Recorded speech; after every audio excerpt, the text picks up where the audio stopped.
Hello friends, next day ಅಮ್ಮನ ಮನೆ vlog ಇದು. ನಾನ್ ವೆಜ್ ಮಾಡ್ತೀವಿ ಅಂದರೆ ಸೌತೆಕಾಯಿ ನಿಂಬೆಹಣ್ಣು ಇದ್ದರೆ ಚೆಂದ ಅಲ್ವಾ. ಹಾಗೆ ತಮ್ಮ ಚಿಕನ್ ಎಲ್ಲ ಕಟ್ ಮಾಡಿಸ್ಕೊಂಡು ಏನೇನು ಐಟಮ್ ಬೇಕು ಎಲ್ಲ ತೊಗೊಂಡು ಬಂದ. ನಾಟಿ ಕೋಳಿಗೆ ಮಸಾಲೆ ಎಲ್ಲ ರುಬ್ಕೊಳ್ತಾ ಇದ್ದೀವಿ. ನಾಟಿ ಕೋಳಿ ಸಾಂಬಾರು ನಾನು ವ್ಲಾಗ್ಸಲ್ಲಿ ಹಾಕಿದ್ದೀನಿ, ಒಂದ್ಸಲ ಚೆಕ್ ಮಾಡಿ. ಇವತ್ತು ನಾಟಿ ಕೋಳಿ ಚಾಪೀಸ್ ಮಾಡೋಣ ಅಂದ್ಬಿಟ್ಟು ಈ ರೀತಿ ಫ್ರೈ ಮಾಡಿಕೊಂಡು ಗ್ರೈಂಡ್ ಮಾಡಿಕೊಂಡು ಚಾಪೀಸ್ನ ಮಾಡ್ಕೊಳ್ತಾ ಇದ್ದೀವಿ.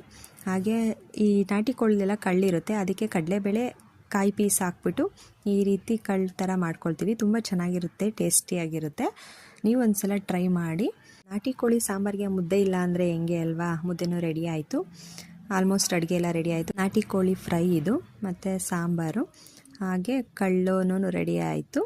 ಎಲ್ಲರೂ ಊಟಕ್ಕೆ ಕೂತ್ಕೊಂಡ್ರು, ಊಟಕ್ಕೆಲ್ಲ ಬಡಿಸಿದ್ದಾಯಿತು. ಹಾಗೆ ನಾವು ಊಟ ಮಾಡೋಣ ಅಂದ್ಬಿಟ್ಟು ಮಾಡ್ಕೊಂಡ್ವಿ. ನಾಟಿ ಕೋಳಿ ಸಾಂಬಾರು ಮಾತ್ರ ಸೂಪರಾಗಿತ್ತು. ವಿಡಿಯೋ ಇಷ್ಟ ಆದರೆ ಪ್ಲೀಸ್ ಒಂದು like, share, comment and subscribe ಮಾಡಿ friends. Thank you for watching. Bye.